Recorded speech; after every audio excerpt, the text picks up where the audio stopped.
All right, welcome back, folks. Sheepdog Smokey here, and if this one does not make you physically ill, you have no heart. We have an actual statement from Senate Democrats that any child born alive after a failed abortion should be left to die. Now, we do at least have someone with a brain. Senator Joni Ernst asked the Senate Judiciary Committee, why should one baby down the hall be given health care or given care while another is left to die? Not one Democrat would answer the question. Now, the answer is very simple. They firmly believe that they have the right to choose who lives and dies. They firmly believe that they have a right to rule. And the only way they can do this is by pandering to the lowest common denominator. And these are the people who have no value for life. They have no value for honest labor. They have no value for earning their own way through the world. And they have no concept that they are not allowed to do any of those things. It's not a new thing, though. It is already law in Virginia that the way they phrase it is, during the process of an abortion or after the child is born alive, it will be, and I quote, made comfortable while the doctor has a conversation with the mother to find out how she wishes to proceed. End quote. Literally, we're going to leave this child that is cold, scared, in a little bit of discomfort, if not pain, and extremely hungry to suffer and die, while we ask the mom, do you want to kill this child or keep it? We have doctors who've admitted and actually said the child doesn't cry during an abortion because I transect their trachea. We have other doctors who have gone on record and spoken about the horrific nature of abortion. And they're shunned by the left and by the media because they're actually pointing out the truth that this is not a clump of cells. This is a child. We hear, my body, my choice, my body, my choice. Whose body is that? That's no longer in any way connected to the woman's body. But they prove that it is just a slogan they can use to demand obedience. They prove that it is nothing to do with choice or rights. Because that child has a right to live. That child has a right to grow up. That child has a right to be valued and loved. And any mother or doctor who could leave it to die has no place being around children. I've asked multiple doctors, nurses, RNs, LVNs, all of them, if they would ever participate in an abortion process or abortion procedure. To a person, maybe with one or two, and I've asked hundreds. I've reached out to hundreds, in person, via phone, email, all of it. To a person down to maybe 5 at most, they said no. And I asked them, if you were told you had no choice, that you had to, what would you do? And they flat out said, find another job. You see, doctors swear the Hippocratic Oath, which includes the phrase, do no harm. Doctors also are very highly educated. They understand that it is not a clump of cells. It is a developing human. We do more to protect eggs in a tree in the middle of nowhere than we do to protect human life. People will protest and chain themselves to trees because there might be a yellow-breasted sapsucker that lives in a tree somewhere around here, and it might one day lay eggs, and those might one day hatch. But human children have no value to them. And honestly, it's easy to see why. They are selfish and lazy. They are entitled. This is the mindset of, I can have all the sex I want, protected or not. You will pay for me to get an abortion if I get pregnant. You will pay for my health care if I get a disease. And you will pay for everything else I want you to pay for. It is, I should not have to be responsible for my own actions. I went to public school in Texas 25 years ago is my graduation. So we're talking 30 years ago when I really started getting health and other classes along that line. Yes, we were taught that abstinence, or not having sex, means you won't get pregnant. In the history of humanity, I know of one person who got pregnant without having sex. Okay? Over the billions and billions of people who have lived on this planet, I like those odds. We were also taught safe sex, the pill, condoms, IUDs. We were taught that there are methods of birth control that are effective to a point. We were given all of the information. We were told that if you don't have sex, you won't get pregnant. And if you don't have sex, you pretty much will be guaranteed you won't get an STD, although those can be transferred via other means in some cases. And we were flat out told this. We were told that condoms, IUDs, and even the pill can fail. But today, we have people demanding that abstinence not be mentioned. And the reason is they know that they can't use abortion as a method of control. Oh, if you vote for that guy, you won't be able to have an abortion. They never say, don't have sex. This is kind of the same thing as the line from Jim Carrey. If you don't break the law, you won't get arrested. And we saw that hilarious part in Liar, Liar. Stop breaking the law, asshole!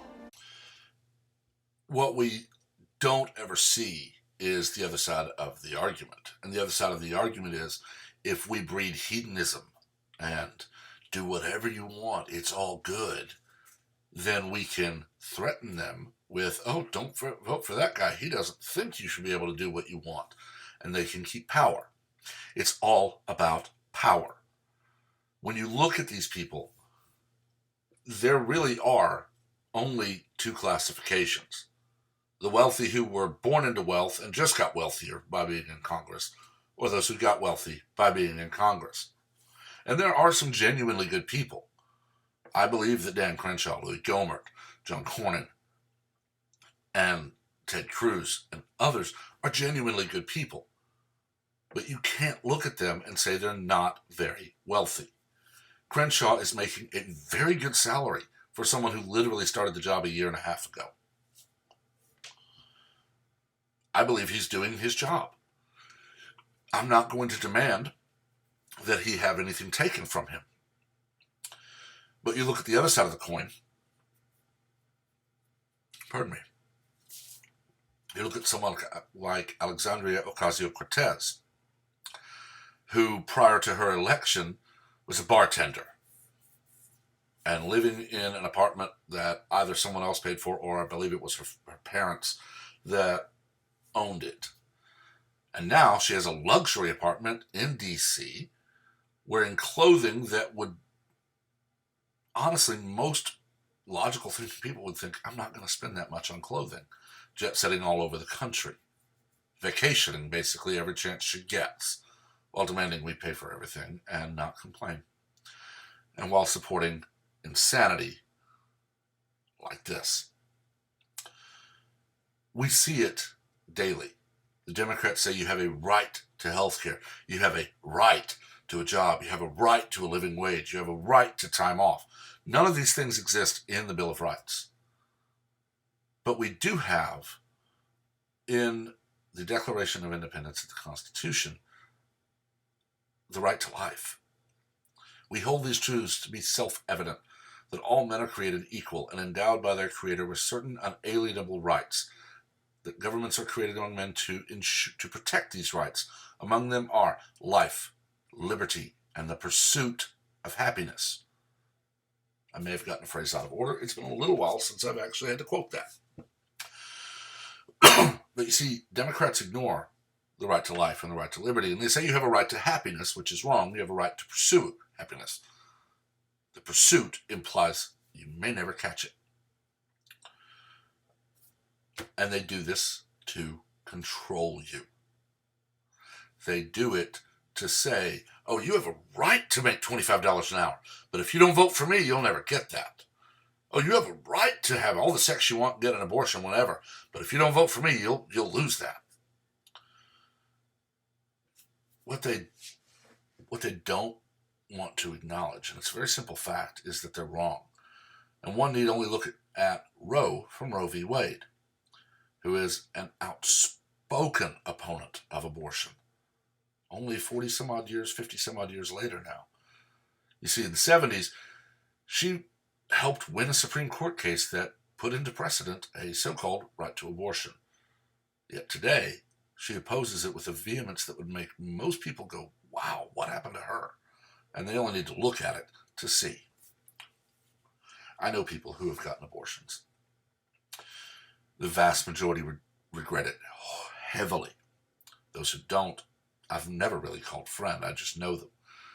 I know a wonderful young lady who took a year off of high school. She should have graduated a year ahead of me and graduated in my year because she got pregnant and did not abort and did not give up the child. She came back a year later and she graduated. She has a good life now and she has a beautiful family.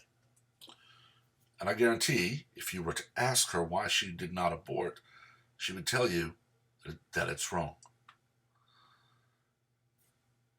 Evil like this must be opposed at every opportunity.